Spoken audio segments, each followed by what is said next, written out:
Hey everybody, welcome back to Terminus, the Sean Strickland of Extreme Metal Podcasts. I am the death metal guy, aka 1 year sober, 33 years pissed. Is that your edge tattoo? No, I just hit my 1 year today, so I was trying to think of a pun. Well, congrats, man. Oh, thanks, dude. And I am the black metal guy, aka 4:15 a.m. car alarm, 4:25 a.m. car alarm, 5:30 a.m. car alarm, 6:15 car alarm, 7:13 car alarm, 8:45 car alarm, 9:30 car alarm, 1 p.m. in the afternoon car alarm. I love living in the city. This is Josh from Defeated Sanity, and you're listening to Terminus Extreme Metal Podcast. Ladies and gentlemen, this year, and I believe really the last couple years we've been doing the show, there's been a lot of surprise returns from artists that we never necessarily expected to see coming back to releasing music. And we've got some more of those coming through the rest of the year, just based on the upcoming release schedule. But as far as most unanticipated return of a forgotten band, I think this is going to top the charts for 2023. We have the second ever full-length record by Imperial Crystalline Entombment, or I.C.E. titled Ancient Glacial Resurgence, out on, is it Debemur, Morti? Debemur, I think. Debemur, Morti. We owe the dead. Okay, yeah. We are still fucking ice. Dude, this came out of absolute left field. No one had thought about this band in years except for weird internet metal people. Just a total shock to see this band returning. I was seeing a lot of memes about it on Instagram, like about this band, and maybe they had some idea there was going to be a return, and hence the memes. Or maybe they decided to return because of the memes. That seems like the move of this band. I didn't even know there was a new record coming out. And then suddenly, like, it existed. I just saw it in all these memes and was like, haha, that's a cool album cover. I should check those guys out sometime. And then suddenly, speak the name and they appear. So did you, back in the day, did you ever hear the first I.C.E. record? No, not at all. Okay, so I'm gonna give it a little bit of background just because I think there's probably a lot of younger listeners who have no idea who this is. So back in 2004, this band I.C.E. came out of nowhere after a demo that I think only a few people heard.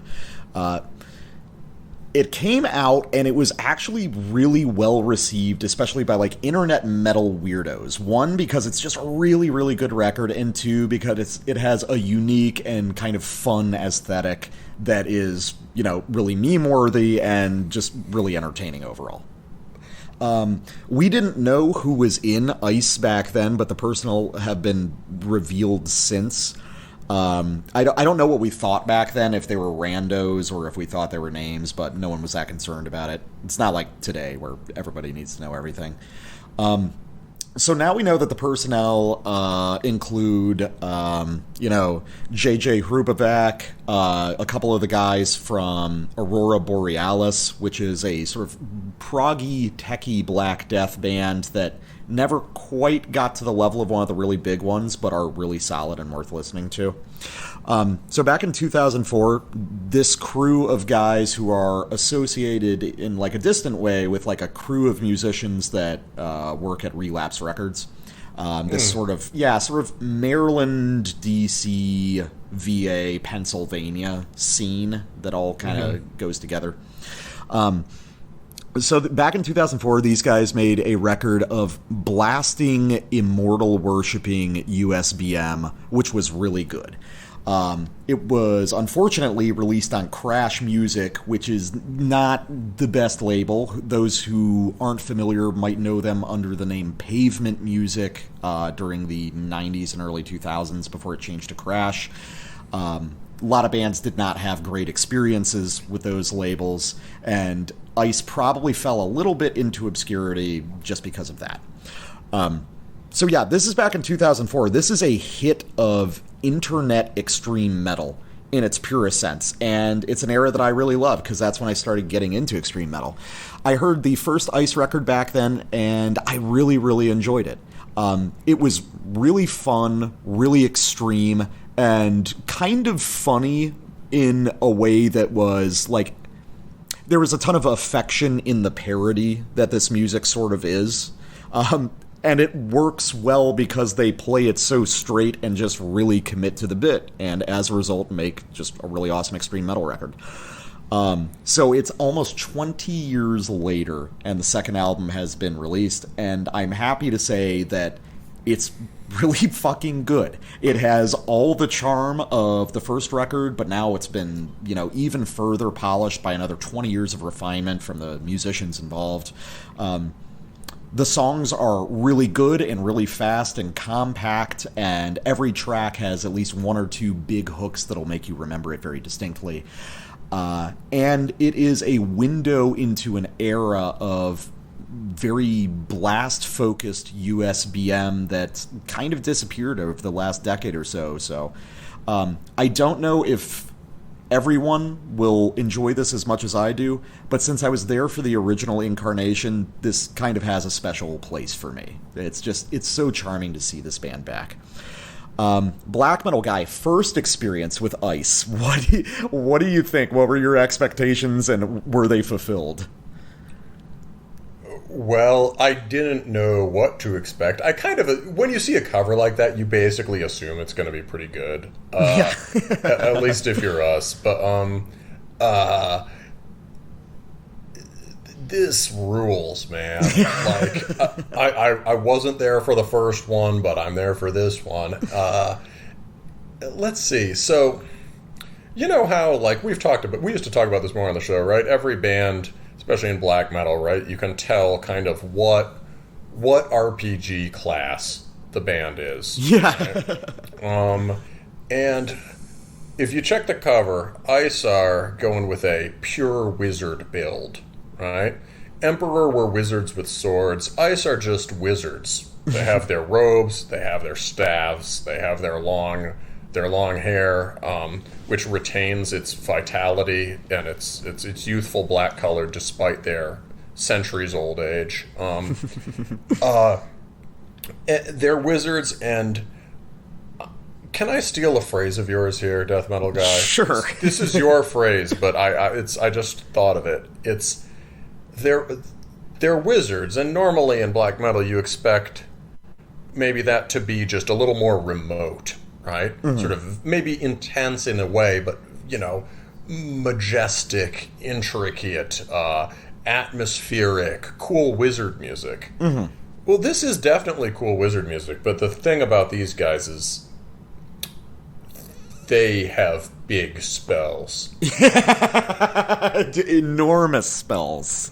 They cast the biggest spells. These are DPS wizards. These aren't crowd control wizards right here. They're here to do damage.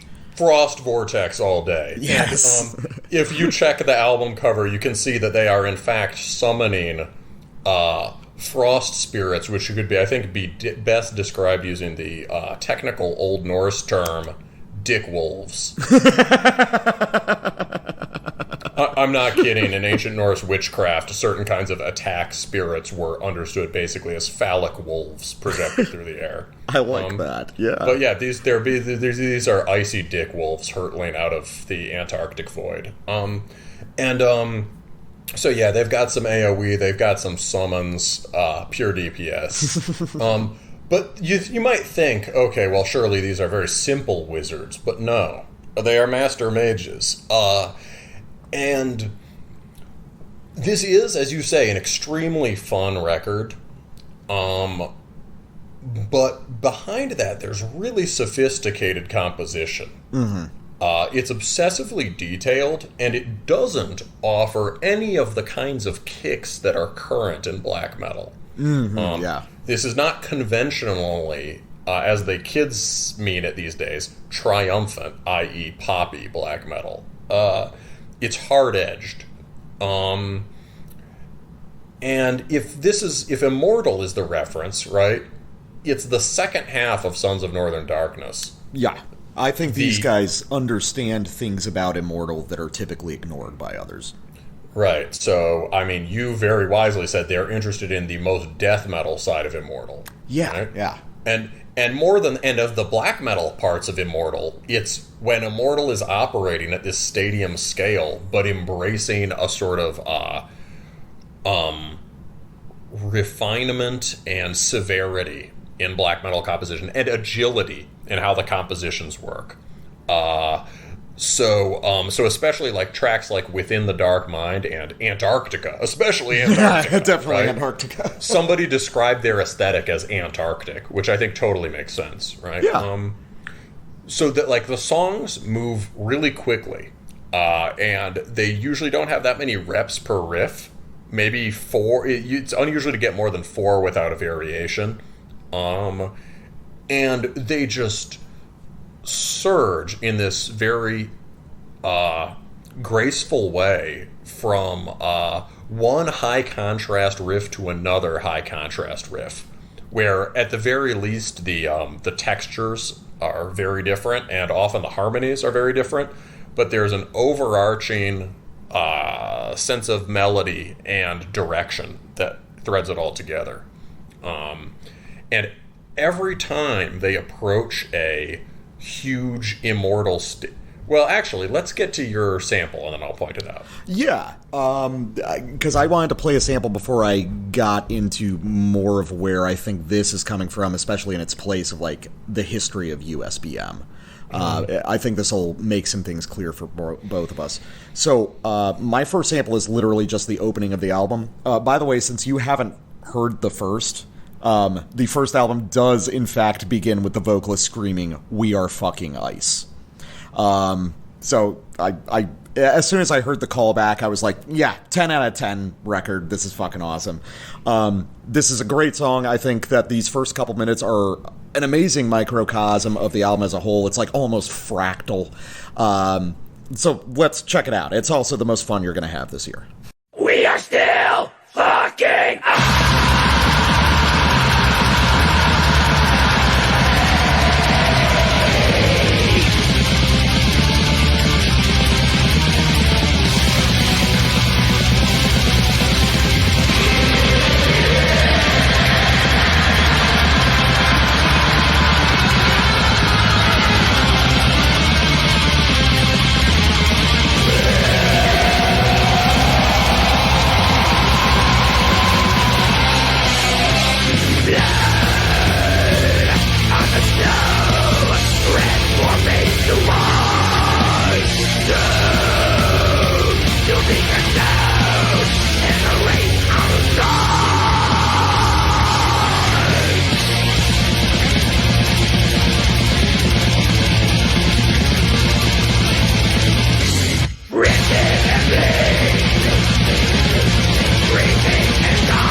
your pathway.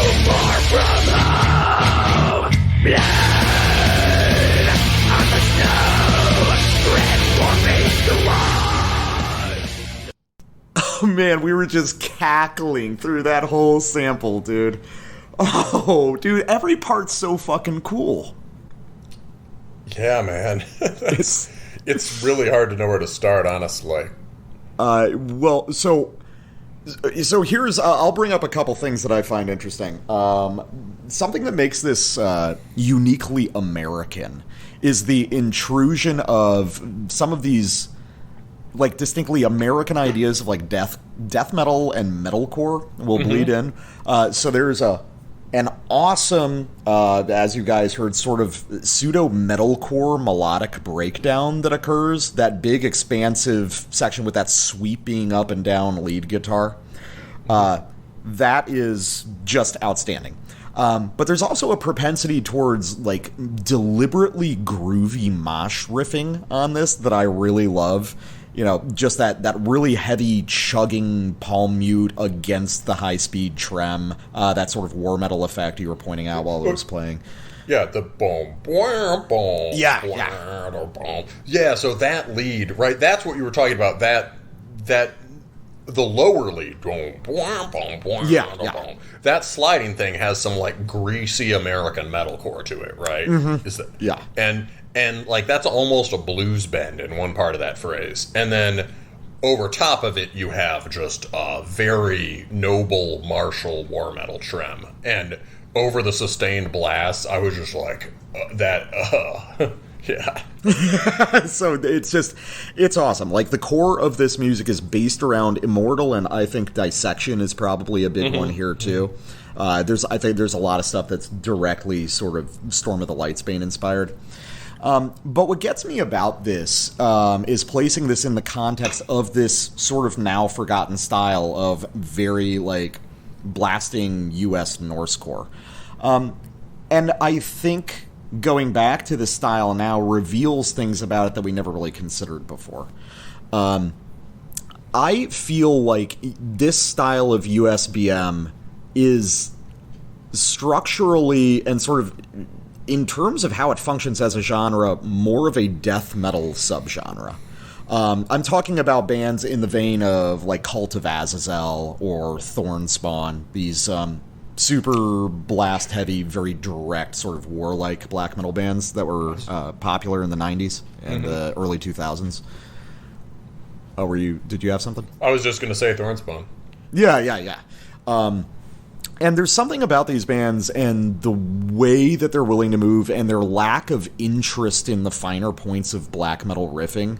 And that's not to say that they're bad, just they're after something very different. Really strike me as more like death metal. Because I think for a long time, guys who just liked black metal in the U.S. are kind of a recent development. Like, you always listened to death metal. And if you liked black metal, that was an also thing for you. Yeah, that totally made that was still the norm even when I was just starting to get into it, I think. Yeah, that started to pivot probably in the early 2010s, but it's hard to remember that now. But culturally, there were still a lot of metalheads who just like didn't really enjoy black metal straight up, and now that's completely shifted, and now we've got tons of people who only like black metal. So with that in mind, you know, a lot of these early 2000s USBM bands were staffed by death metal guys and death metal players who also liked black metal. You're thinking about me. Staffed is a great word. Yeah, I don't know why I went with staffed. No, that's awesome. You know, I think that's often how it'd be, right? Maybe like one guy, like the vocalist or something, is a very serious cryptic black metal dude, and then he's got to coordinate his staff of drunk death metal dudes. Yeah. So basically, these guys who they're death metal musicians and they really like black metal, but maybe they don't have all the musical vocabulary for it, end up doing something like this. Okay, so black metal is kind of like Tampa death metal, but it's like more melodic and there's a lot of blast beats and our guitars are in standard and we're singing about the devil instead of killing people now. And we're going to make the riffs more trem oriented and less technical, but we're still going to really emphasize being heavy and brutal in a very death metal way. So, I don't know, that was just something this album got me thinking about, because so much of this, while this is aesthetically black metal, is structurally wholly rooted in older styles of death metal. Yeah, I mean, I think one thing you could say is that a lot of the, I suppose if you want to talk about being grounded in specifically black metal technique, right? Well, okay, black metal has like textured chording, shifting walls of chords over blast beats. These guys' textured chording is almost deliberately phoned in. They always find really clever ways of doing it and moving around the fretboard in kind of sort of jarring, almost disharmonic ways, but they're just doing dark funeral chords. Yeah. They do dark funeral chords, but they give them a brutality that you can only really find from death metal. So I guess they're not specifically... The style is phoned in. The specifics are bespoke. But, like, they're just like, yeah, throw some big-ass, dark funeral chords on there. And then in terms of the more... the melodies and the more memorable riffs, the heavy lifting is all done on single-string tremolo lead, which is much more death metal, right? You get the...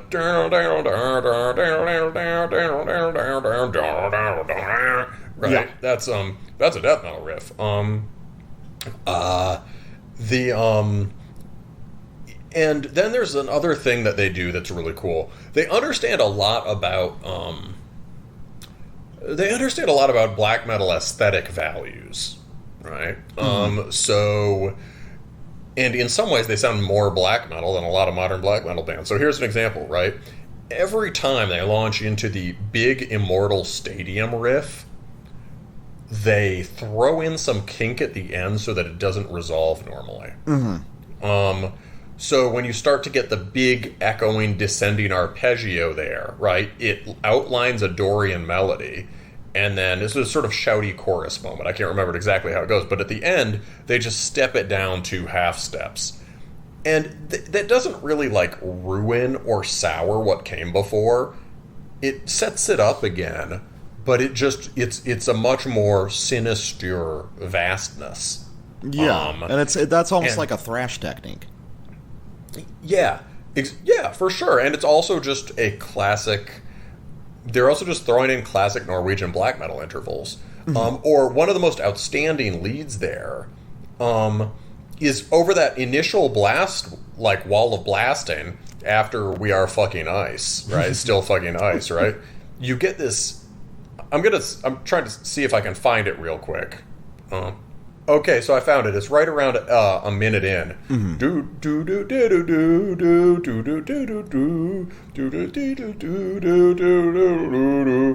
That is so weird. Yeah, it's very strange. It's almost... It's like... It's in sort of counterpoint with the sawing...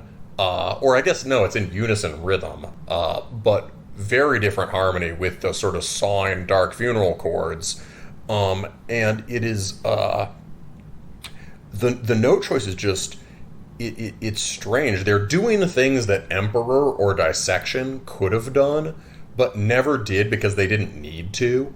Right? They were outlining the harmonic space, and then I.C.E are just finding new things you can do within that harmonic space that nobody has even thought of. Right? It's and that's happening. That's a consummately black metal riff, but it's happening on single string trem, which I think is not an accident. Yeah, I think that I think that what's happening in a lot of these cases is I think this is a record that was probably, like, sort of developed on the fly. I think that some of the guys from the first record got back together. I believe that the first I.C.E record was like an early home digital recording kind of thing. And I bet it was developed and executed pretty rapidly, and I think that's a similar case here. So I think that what you're hearing is the effect of a lot of the lead work being, like, cool, but also very of the moment and not really thought through that deeply. There's an off-the-cuff quality to how sort of grinding it can be against the melodies of the main riffs that I find really interesting.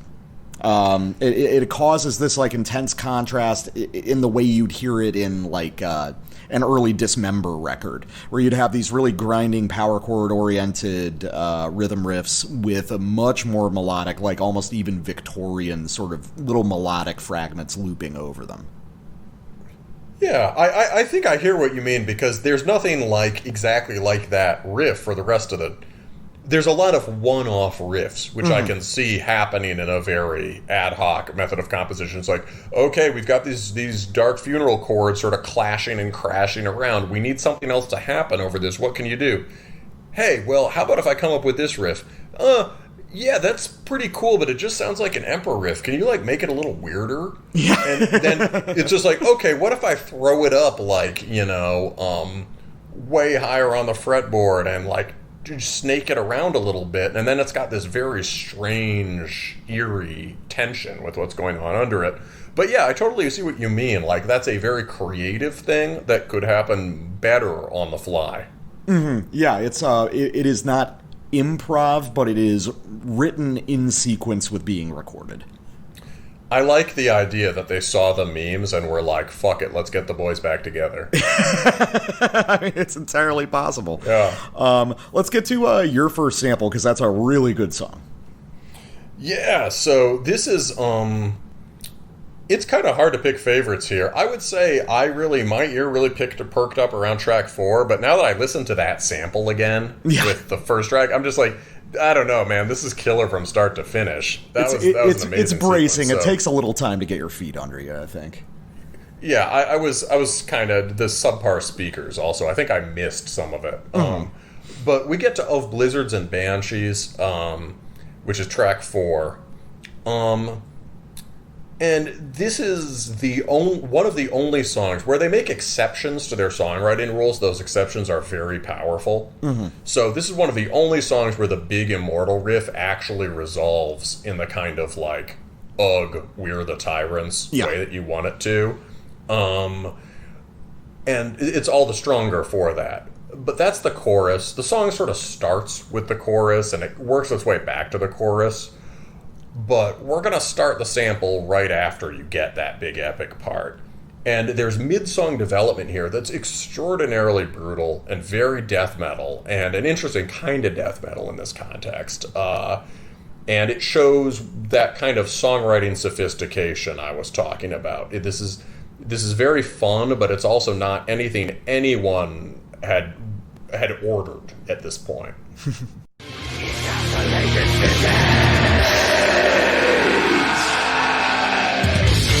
Millions in freezing dormant.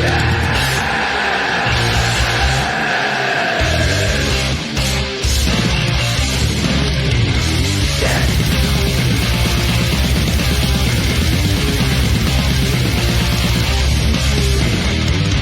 Behold the face of the nations, ancestry arise.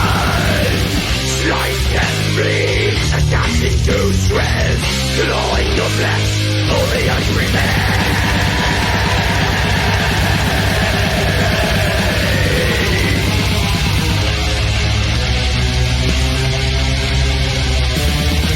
Furious winds billow and blow. Prophecy the earth, the white power glow.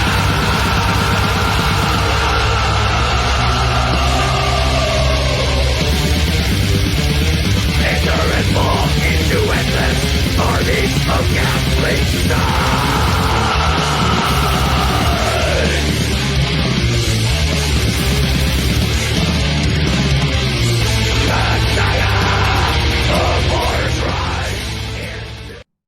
Can I just say, I really like this technique these guys use structurally, where they'll introduce a big riff, play it just twice, tease a third, turn that into a sort of extended filler transition into another related riff. There's an A-B sequence in there that features that prominently, and it becomes like one large riff block itself that ends up being repeated. I think that's really neat. Yeah, you get this, there's the initial cool pedal point trem riff, right? Then it slows down, and then you get this sort of swarming tremolo part, and then that big sort of greasy bend. Yeah. And then... They love those. Yeah. Yeah, you get the swarming trem, you get a big bend, and then you get a sort of Stuka dive bomber riff, right? You know, very severe very storming Dorian trem. And then they do that again. That's the 3 riff sequence. But they do that twice, and then they just do a fucking throwdown, right? Yeah. And again, there are just these like slidey throwdown riffs that are almost a little bit like Cryptopsy riffs. Yeah, and that's also a very like Cult of Azazel or Thornspawn thing to hear. That's like a uniquely American death metal feature that a lot of those black metal bands like doing. These sort of just contorting power chord riffs with really weird intervals. Yeah, and they work like breakdowns. And then, you know, we roll out on some just really gnarly Black Moon Parland style chording. So just that blistering little section, right? That's like less than 1 minute and 30 seconds is really cool. And there's just gripping development, one thing after another, and it's a continuous ass beating.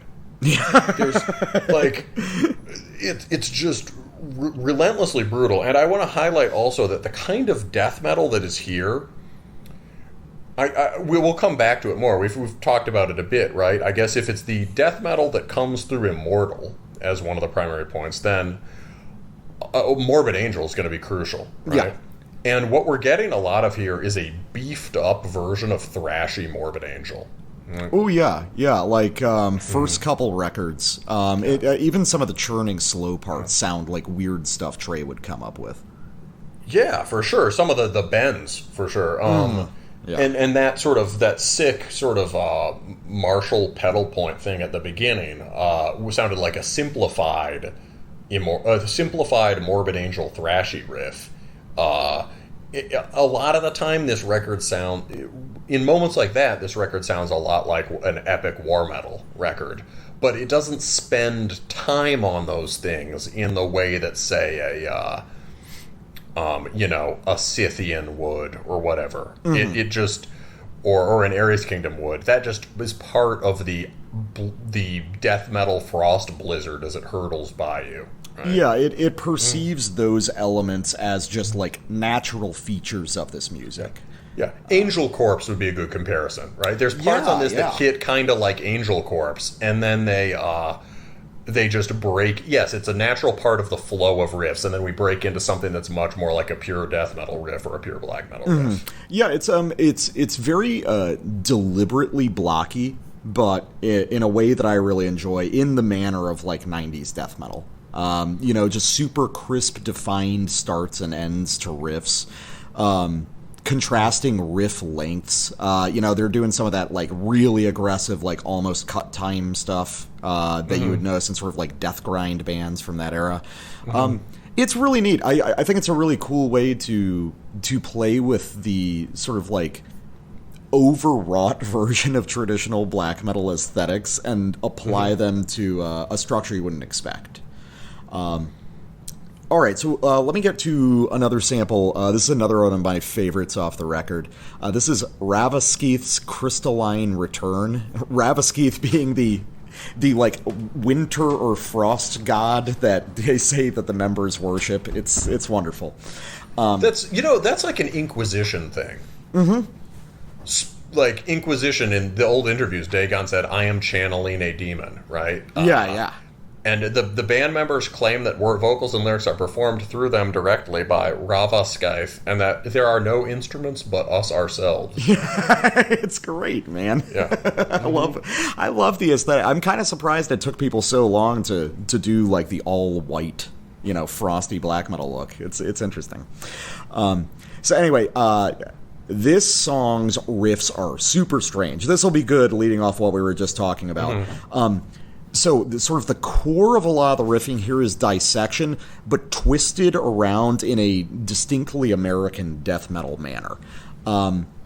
There's a lot of parts of this record that sound sort of like Marduk in the intervals, but do not feel like Marduk at all. just even though it's very fast and aggressive and focused on heaviness, the vibe is distinctly different.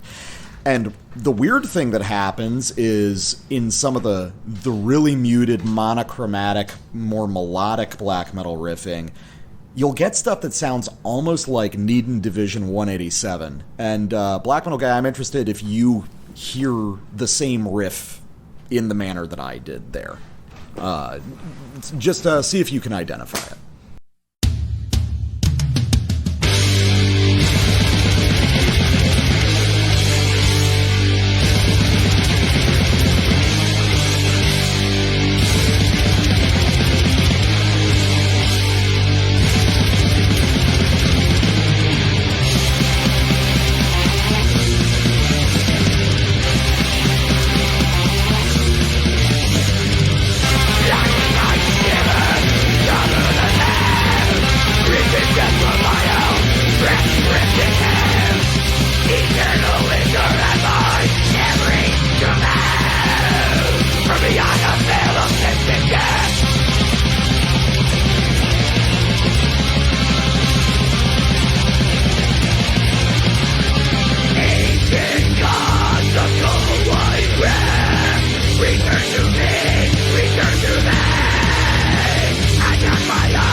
I'd like to let everyone know that the Black Metal Guy did correctly identify the Needham Division riff, so I'm not insane.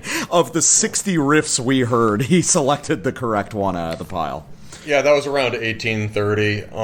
We had the song sort of turns on this sort of rushing single-string Dark Dorian riff. That's a very sort of Swedish Black Death or Melodeath, the harder side of Melodeath riff. And then the way it sort of blossoms after a couple interruptions into a way more complex trem riff that's very dissection-y. This huge flowering dissection-y trem riff. But at around 1830, we just get these grinding, gnarly power chords that are textured in some way and have the shadow of a consonant melody over them. It's very neat, and it also sounds like the more epic Marduk stuff on the second half of Panzer Division, especially Blood Dawn or Beast of Prey, which are two of my two favorites on that record. But yeah, for sure, I hear it. But then, of course, because they're these guys, they just do a fucking bizarre throwdown in like death metal major key. That is such a bizarre atonal death metal riff. Yeah, that is truly like the riff itself is kind of just in major key, but the way it contrasts with what just hit before it is so dissonant. Yeah, it's genuinely bizarre. A quick little side note, just because, like, so I don't forget. I really like the production on this record. I like that it's just loud and it's there. Here are the instruments. This is straightforward and representative. You know? Well, yeah, We're ice. We're loud. We're here. Yeah, there's it's again sort of like 90s death metal production in that it's just like flat and it's immediate. It's flat. It's a good example of finding they have a cold tone, but it does not. It's a cold tone, but it's not like a thin tone. Mm-hmm. It's not the Norwegian. It's not thin or scooped exactly. It doesn't sound at all like a classic Norwegian BM tone. Mm-hmm. It is a big, beefy, and cold tone, which is, I guess, a trick they learned from Immortal. Yeah. It is very, very Sons of Northern Darkness. But yeah, man, I love the leading melody on that. I'm gonna the sort of the initial statement of the theme, the rushing thrash beats and the I'm not going to correctly hum it at this point because too much fucking happens in that sample that I can't remember it. But a band I'm thinking of with that, so that's a great example of this sort of severe use of the Dorian scale.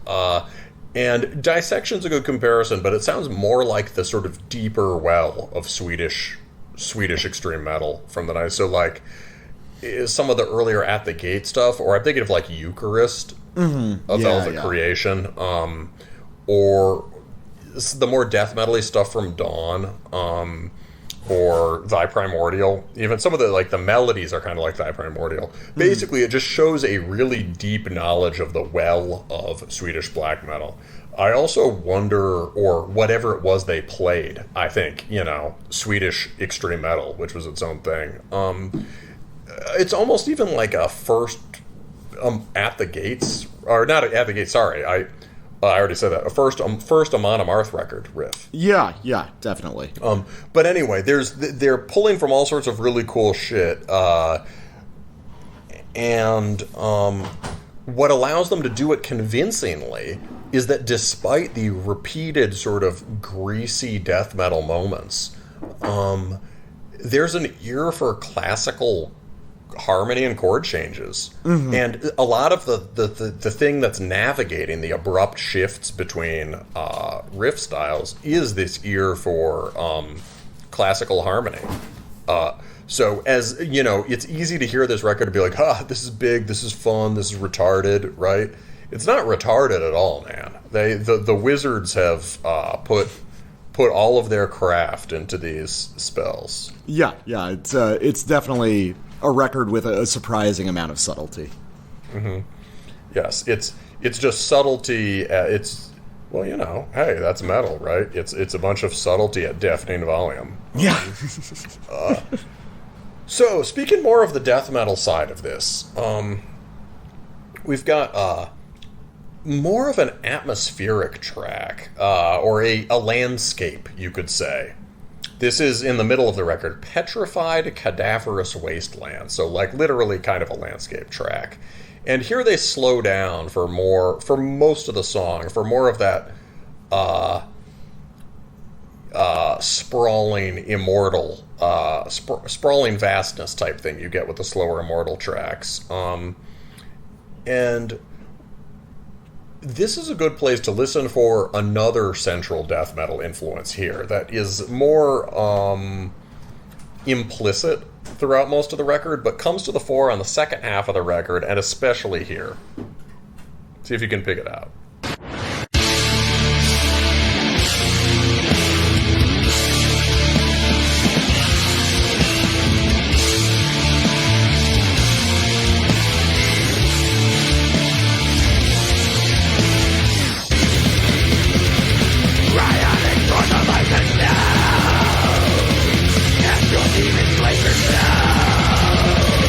Retreat and grow,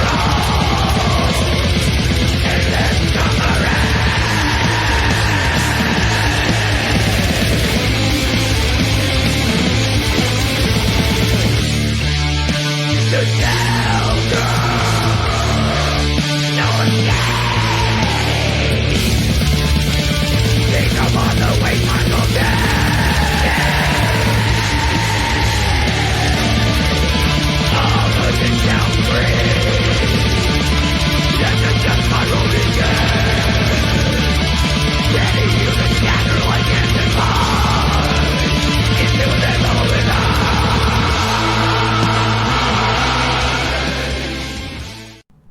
okay, that was just perfect.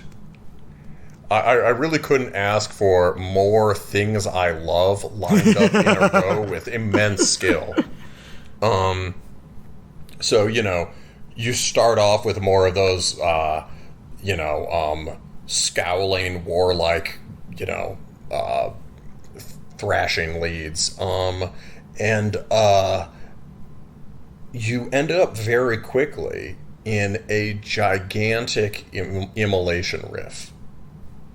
Doom, doom, doom, doom, doom, doom, doom, doom, doom, doom, doom, doom. He's even the guitar tone there sounds like Robert Vigna. Mm-hmm. All the inflections on it.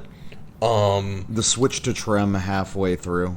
Yes, yeah. Halfway through, it turns into a slow blast beat trem riff, and then it becomes a trem blast riff for the rest of the track. It's and then the way that operates with these sick thrashing bends that just cut in.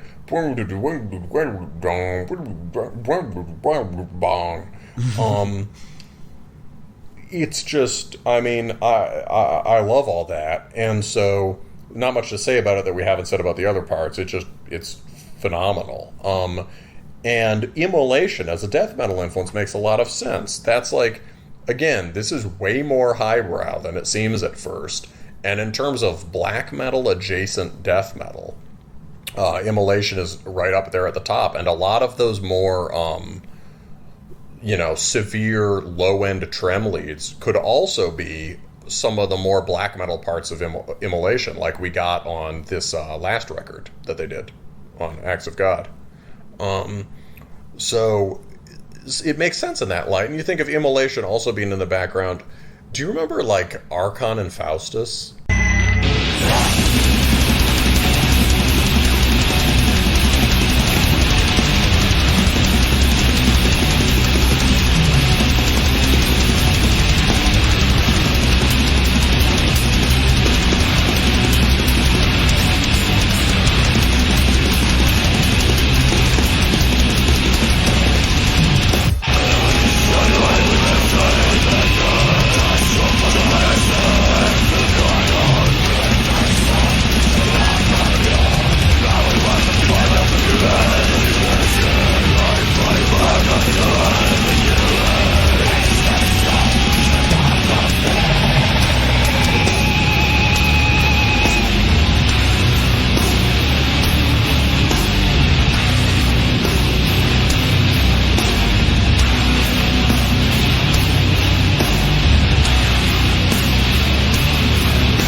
last night I got the opportunity to see Cryptopsy live on their current tour with Hate and Abysmal Dawn. This is my third time seeing Cryptopsy. If anyone's listened to this show for any amount of time, they will know that I am a massive fan of the band. None So Vile is my personal favorite death metal album of all time, and I do have a Cryptopsy tattoo. So I'm coming at this with a little bit of bias, but I gotta say their performance was outstanding as always. Had a few new tracks, but of course mostly revolved around old classics, including over half of None So Vile. It's really high energy. The guys are really talented. Those old songs have a tremendous vibrancy when played live, even with very few original members.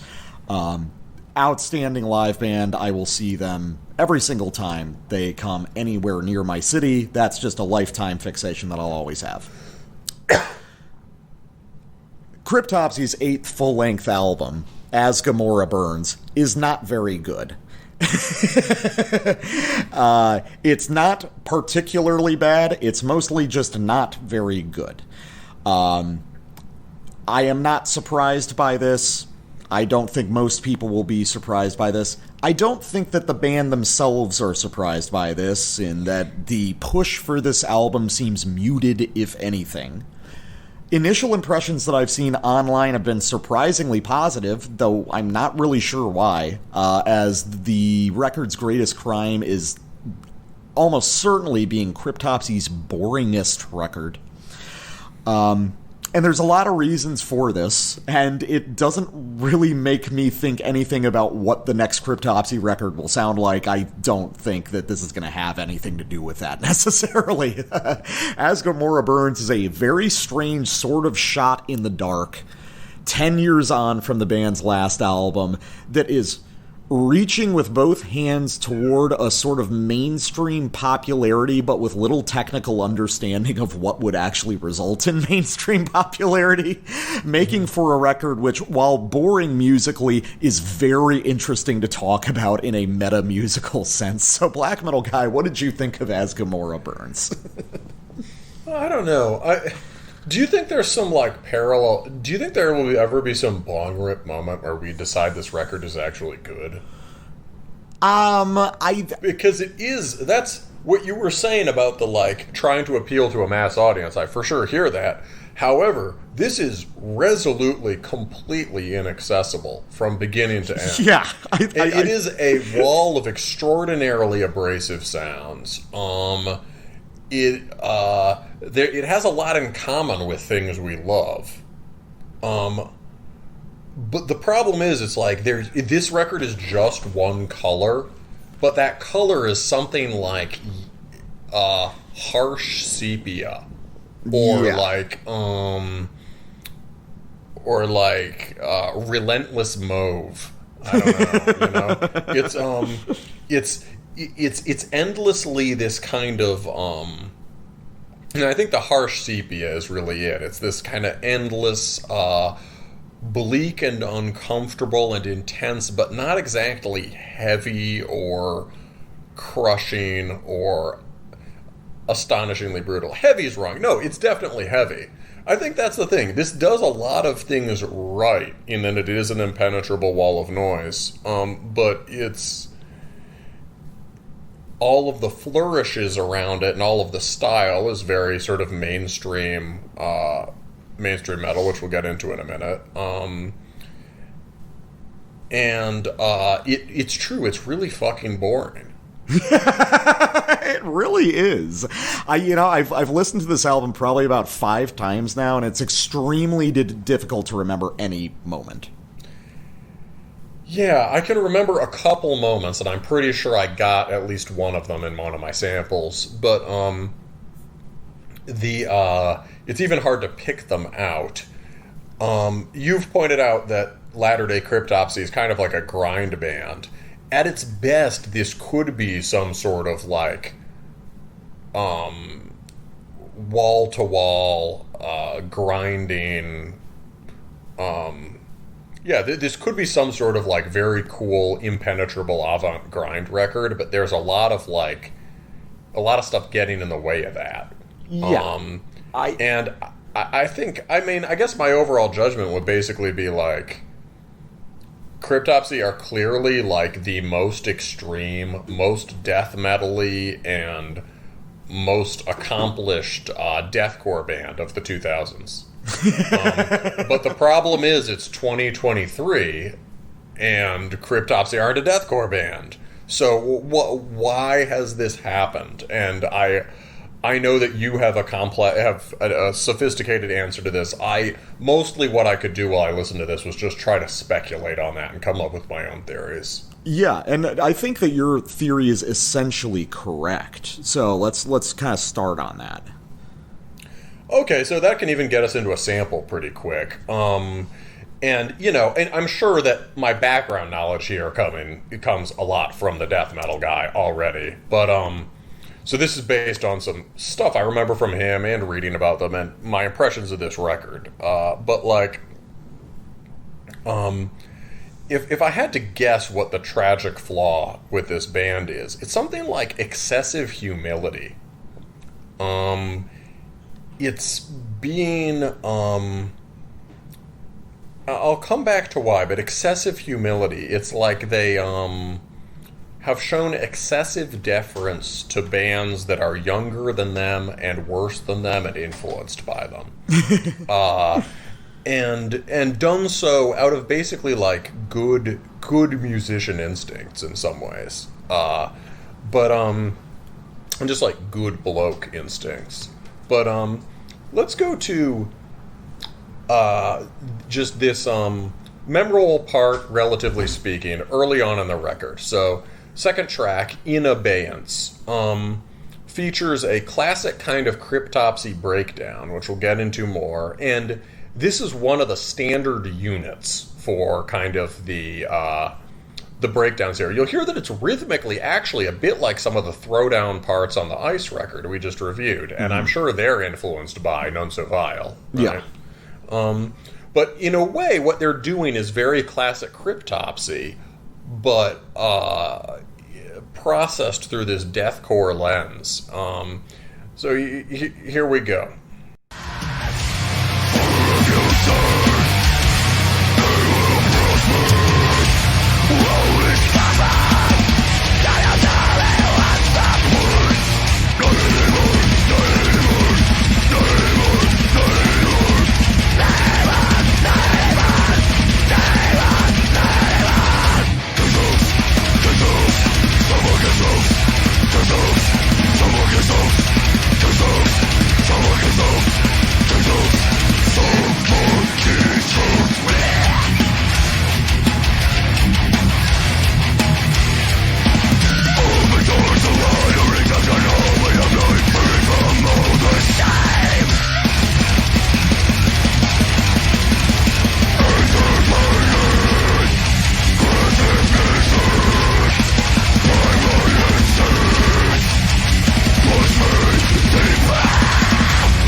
Gentlemen, the riffs are boring. I'm sorry to say, gentlemen, the riffs are boring. Yeah, so there's an example of what I was really interested is the boring riff it ended on, which was the least boring riff, which was the kind of classic Cryptopsy cocking the shotgun breakdown. The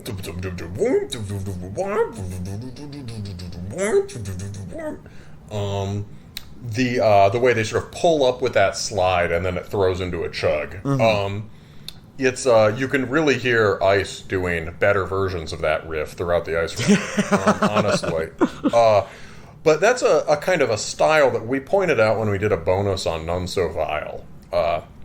Is that available to the public now? I believe so. If it's not, we'll make it. If it's not, yeah. If it's not, what the hell, we'll do it. So, what we've talked about was that there were breakdowns all over that record, right? There's a kind of person who complains that Cryptopsy got too mosh influenced or whatever, mosh centered. they were always about that, and that was one of the highlights of their record. And at one point, there's a stomp on it that's just Pantera. I don't know if you can remember the song, but I think it was Benedictine Convulsions, probably. Yeah, and Pantera's big records predated it. So Cryptopsy have always been tapped into the leading edge of, like, what you could say is working class throwdown music. Yeah. Right? And they take that influence and they bring it into much more sophisticated death metal and carry it to just unimaginable extremes, right? That's the Cryptopsy method since the classic records. There is no ego here. No sense that they are, like, too good for a good old, a good old knuckle sandwich chug riff. And they created their own really cool sort of slinky, sinister, fluid versions of it. But that's a pretty bland version of it. And versions of that kind of riff chalk up again and again throughout this record as a kind of default tension release. In a way that's pretty boring. Like, they managed to take a kind of riff that I'm intensely biased in favor of, something that involves a huge slide into chug and kind of, like, bounces. They're able to take that and make it boring and predictable.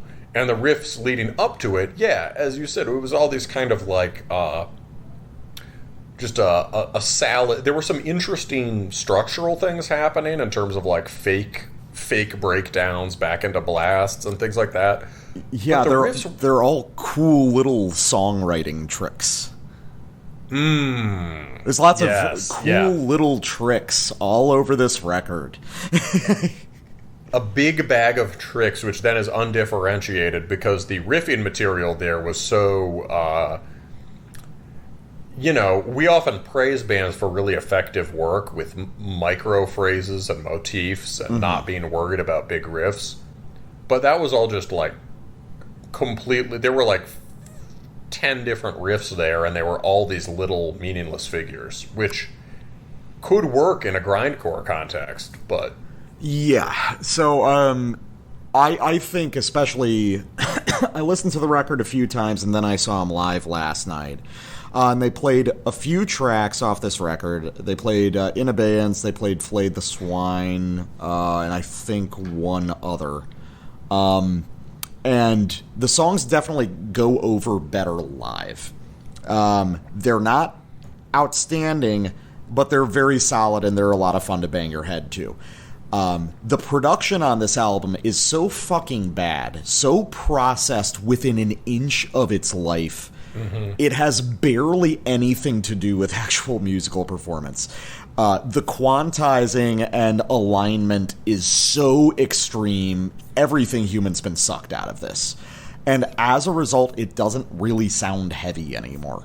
Oh, that's part of it, yes. So, like, that whole sequence could have been chaotic, unhinged grinding energy, right? Even maybe if it's not that, there's no standout riffs or anything, right? It could have been engaging just as a breakneck performance, but the sort of the glossy deathcore production just makes that impossible.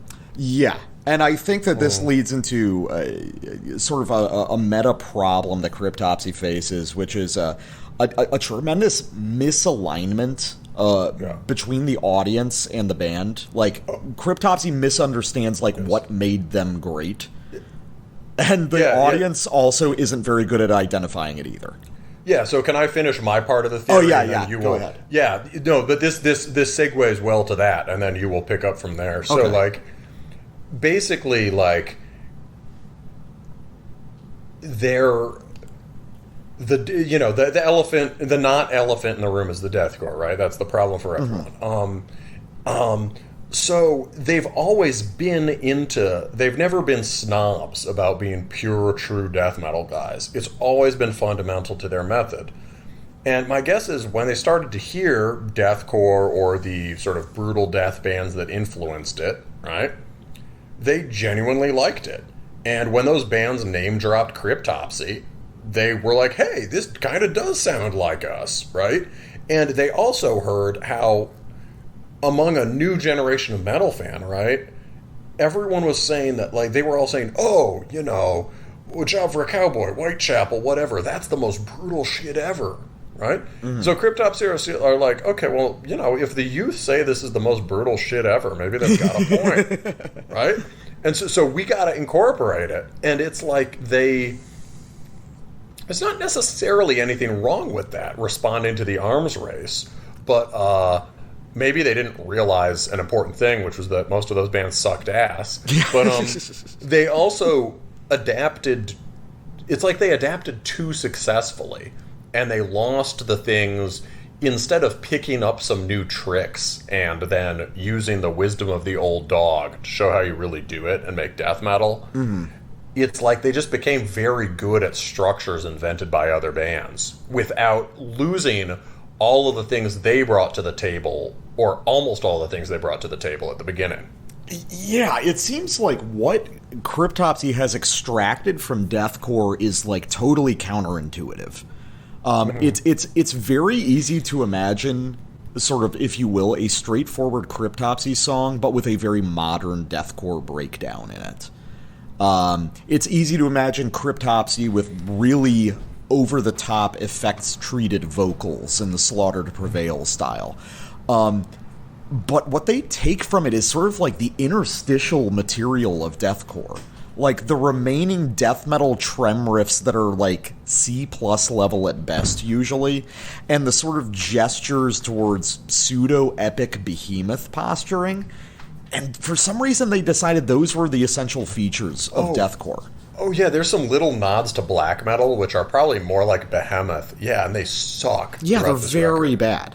So, as a microcosm of the sort of, like, audience band alignment problem, let's look at the production. So, Cryptopsy is well known as, like, a technical death metal band, in some sense. Not tech death as we think of it now, but always ahead of the pack in terms of musicianship. And that's true.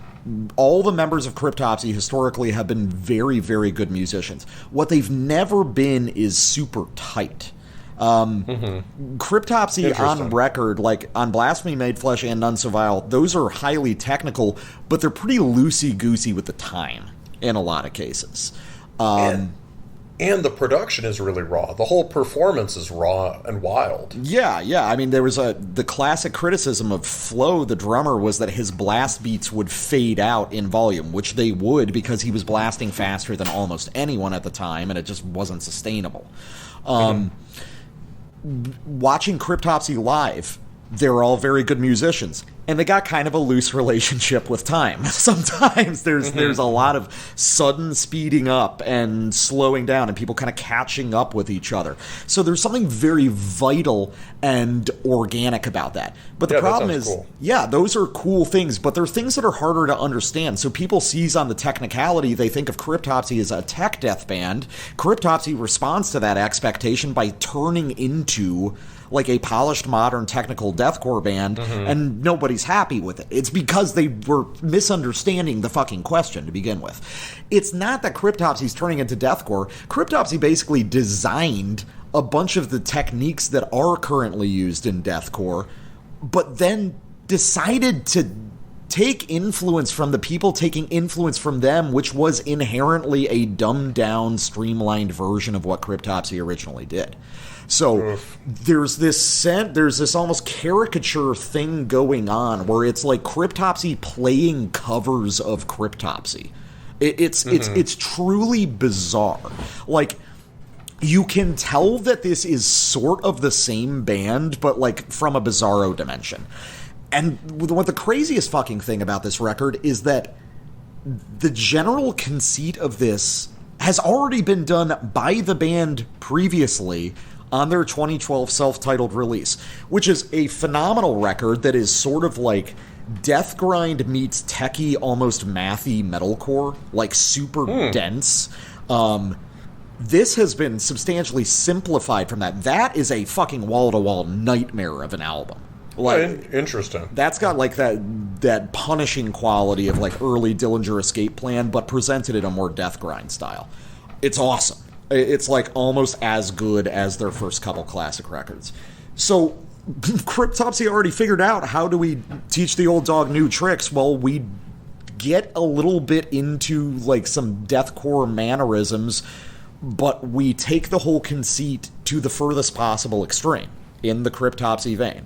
And it made a great record. So I don't understand why 10 years later we're just getting a categorically inferior version of the same thing. I don't understand. So there's a misunderstanding, and of course, the audience misunderstands Cryptopsy because they're like, why can't they go back to doing None So Vile? Cryptopsy is 8 albums deep. 2 of them are like that. They have not been that manner of death metal far longer than they ever were. By the late 90s, Cryptopsy had moved into this sort of technical grinding metalcore direction with the DeSalvo records. So this idea that Cryptopsy is going to suddenly fucking regain their senses and do None So Vile Part 2 is based off of... It's completely disconnected from reality. Yeah, that's... so, like... Maybe if the old heads had been more welcoming to the last record in 2012, maybe some of this could have been avoided. Well, there's another detail there, which was there was a period of time where Cryptopsy was trying to be a fully independent musical artist. Wanted to release their own music, really relying on the goodwill of the audience and like the dedicated fan base to keep them going and, go fully independent from all the labels. Well, looks like it didn't really fucking work. That's the fundamental answer. This new album is out on Nuclear Blast. This is Cryptopsy saying, fuck, that experiment did not sufficiently pay our bills. We gotta go back to the well of like major labels and touring, and now they're here. And then, of course, Nuclear Blast's roster has a certain kind of sound, and Cryptopsy can say they're not going to conform to it, but of course they're going to conform to it to some degree. Basically, Cryptopsy is a good band that has positioned themselves in the worst way possible. One thing that must have changed is that the self-titled from 2012 has John Levasseur on guitar. And wasn't he in the original lineup? Yes. Levasseur was the primary songwriter on Blasphemy Made Flesh and None So Vile. Well, there you go. He periodically... I don't know what the fucking deal is. Levasseur periodically pops back into the band, does a bunch of brilliant shit that makes everyone remember the glory days, and then leaves. So that also comes to the audience expectations. It's like the audience of Cryptopsy is terrible at articulating what makes Cryptopsy great. One of the things that made Cryptopsy great was John Levasseur and an incredible sense of riffcraft that was 1 part brutal death and 1 part sacramentum. And it was just the coolest fucking thing of the planet. But nobody talks about the riffs. What they can remember is that Lord Worm is really crazy, and Flo Monnier is really crazy, and there's really, really heavy, immediately memorable parts to all the songs. Yeah, but why are they there and memorable? Why are they memorable? Because of the guitarist. Yes, because of the fucking riffs. Now, the problem is nothing that the audience says is wrong. All of those things are true about None So Vile. They're missing a huge picture. But what if Cryptopsy was just about flow? And it was just an opportunity to showcase drumming. What if the music was structured around that as the organizing principle of Flo getting to do cool drum tricks on every song? Well, we got an example for you. This is a song called Flay the Swine. Let's listen to cool drum tricks.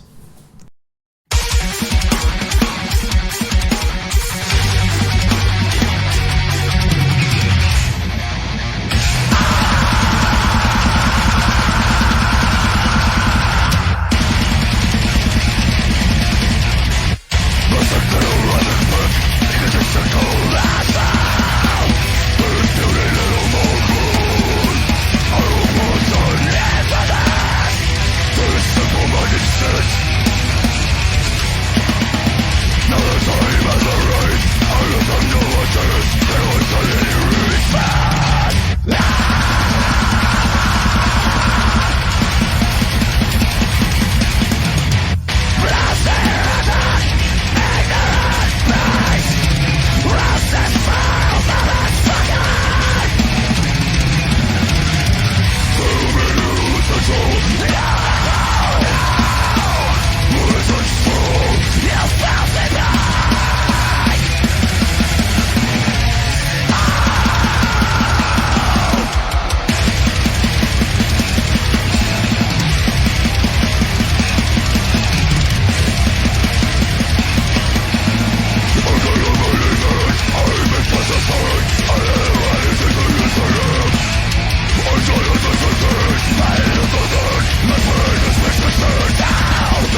Okay, so this is one of the better songs on the album. They played this one live, and it goes over really well live.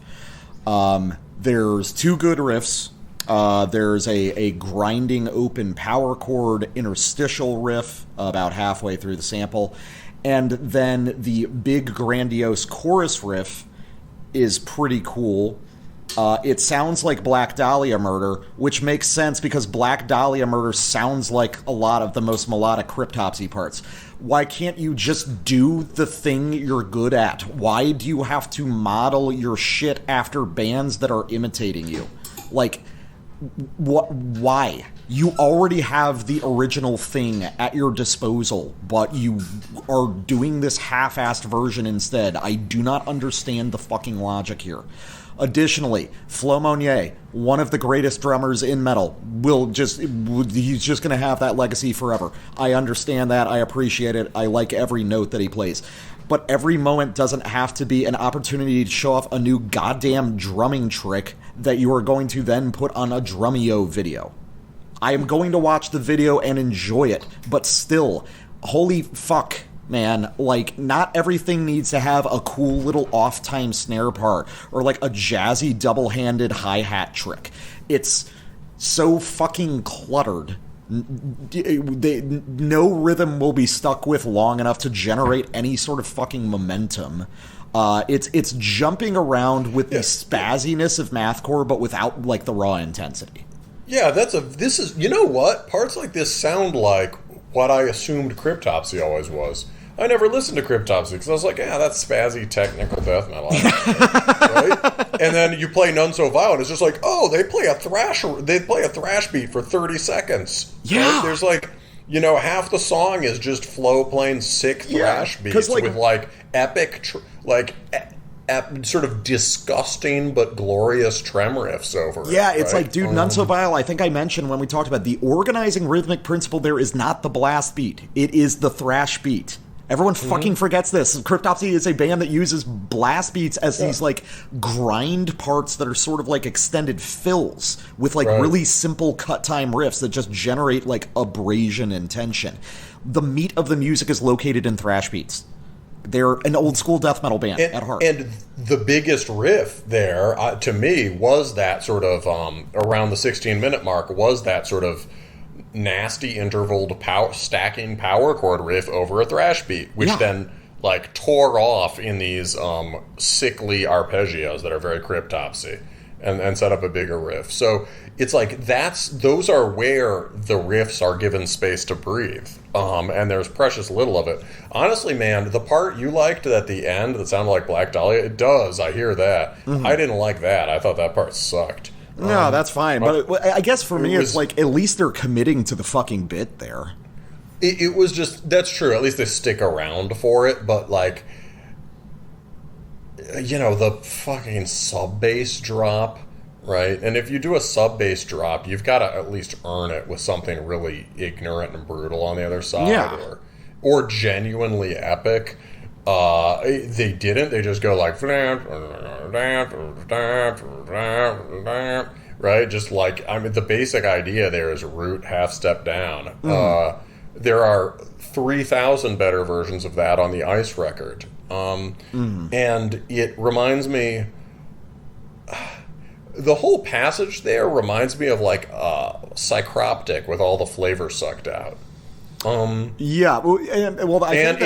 spazzier. Psychroptic is never spazzy. No, I get the Psychroptic thing, but it's the thing about Psychroptic is that it's like mystical and curious. It's not particularly. It's big, it's strong, but it's not really threatening. It's more this: you're exploring a space with it. Cryptopsy is like. Cryptopsy is like doing music about being mad now, which is not what Cryptopsy was ever about. Like, Cryptopsy is doing, like, tough music, or, like, music to be angry to. Oh, I've got some good lyrics like that. Dude, fucking please. Like, I don't even want to talk about the fucking lyrics. But yeah, I mean, I guess what I'm saying is, it's almost like, do you think they're, like, are awake at night wondering what Psychroptic is doing? Because there's kind of there's like a weird parallel, right, in that both are super accomplished, serious death metal bands that also have this deathcore undertone. But yeah, if you take out the mysticism and exploratory and the atmosphere and the sort of epic vistas of Psychroptic, and you just have this sort of complex mid-tempo double bass drum flammery and sub bass drops and big choruses that aren't actually big, it just sucks. Yeah, the whole vibe is off. Cryptopsy has always been like, if you're going to reduce it, if you reduced any band down to a primary emotion or like sensation, Cryptopsy is about ghoulish delight. You know, Cryptopsy is sort of like happy music, just in a very perverse way. You know, Cryptopsy loves tales of mad scientists, and there's a distinct like gothic edge to a lot of early Cryptopsy that's very appreciable. It's a very different way of presenting death metal that has something to do with like black and doom metal, and it has something to do with with gore grind. You know, it takes a perverse delight, and it's like it's funny and it's witty and it's clever, and it's also vulgar. It's all these contrasts that make it so special. Cryptopsy was never about being mad. Like Cryptopsy was never about like aggression in that sense. No. The kinds of aggression are so far beyond mad in the early stuff. They're sadistic and impulsive and sort of wild, insane. It's mad as in insane. Yeah, it's just really unhinged. That's what makes it so special.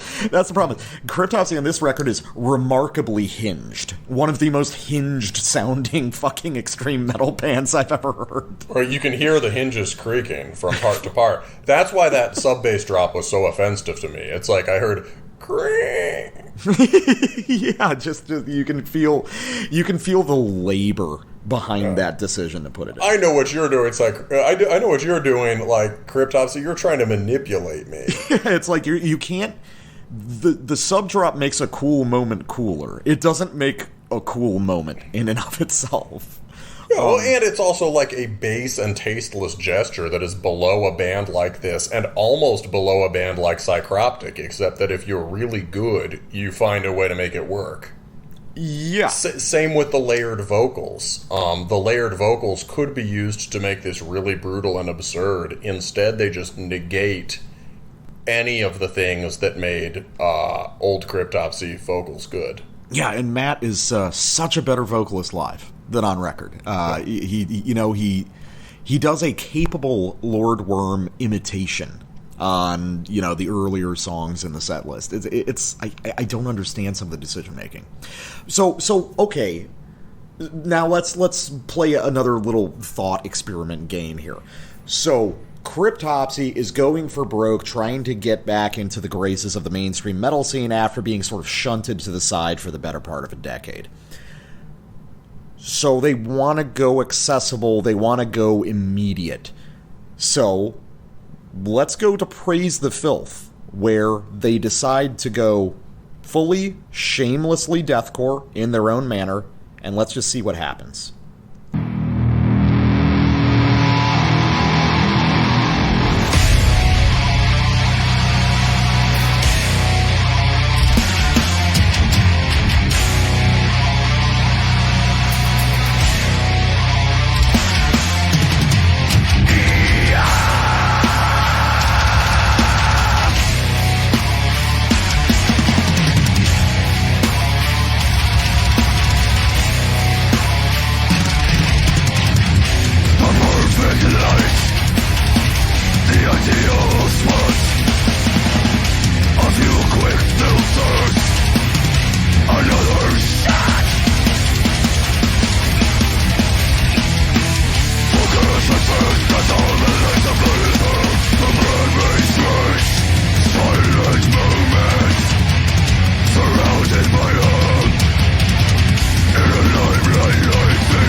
Okay, so there we go. So Cryptopsy decides to go full deathcore, and as a result end up sounding more like fucking old Cryptopsy. They tried to do something deliberately straightforward and stripped down for the fans, and they ended up sounding like probably Whisper Supremacy era Cryptopsy. Oh, that riff, that whole sequence that they sustained for like 45 seconds or a minute at the end with that bending riff, that was insane. Yeah, that's obviously the best riff on the record. Yeah, so there was an interview that's been floating around with Paul Ledney where he's talking to that guy that's affiliated with Hell's Headbangers. I think it's just the dude from Hell's Headbangers. Yeah. So he's talking. That's a great interview. Yeah, and I thought it was really interesting. He's got super interesting perspectives on stuff. But one little thing that he said was he was talking about black metal, and he said, I don't like it when they put too much punk in it, because the punk was already inherent in it. When you start re-adding it back to the mix, something goes off. And that's sort of like what Cryptopsy's doing here. It's like the deathcore was always inherent to Cryptopsy. Like, there were things they were doing that if that term existed would apply to None So Vile and Blasphemy Made Flesh. There were early overtures to a mixture of death metal and hardcore there. It is inherent to Cryptopsy sound and does not need to be re-added. And when fully committed to, you realize the sort of farce at the heart of this whole thing, because it just sounds like fucking Cryptopsy at that point. It's this bizarre half measure where they're attempting to capture what Cryptopsy really is, despite a massive misunderstanding of the reality of that. And they're trying to make it more accessible. That doesn't work. Old Cryptopsy worked and is so popular because it was, in a sense, already accessible. It was immediately catchy. Songs had distinct moments that fans could bond over. You know? Old Cryptopsy is exciting and catchy in the way like Rain and Blood is. Yeah. It's so immediate. There's a craftsmanship in the songwriting that is designed to be crowd pleasing. It's mosh music. Yeah, and it has the way that the big riffs work like the big riffs on Rain and Blood. It's not. Those records are like more from the same universe than Rain and Blood and say Blessed Are the Sick. Yeah, there's I guess that's the thing. It's like people are like, oh, Cryptopsy sold out at one point. Cryptopsy sold out from the beginning. Cryptopsy wanted to be a big band. And they did it remarkably well because they had a unique sense of songwriting that was a very extreme and also immediately appealing to people that heard it. So I just think that there is just such an incredible misunderstanding on the part of the band about like what makes them great and what keeps people sticking around even after like multiple disappointing albums in their discography.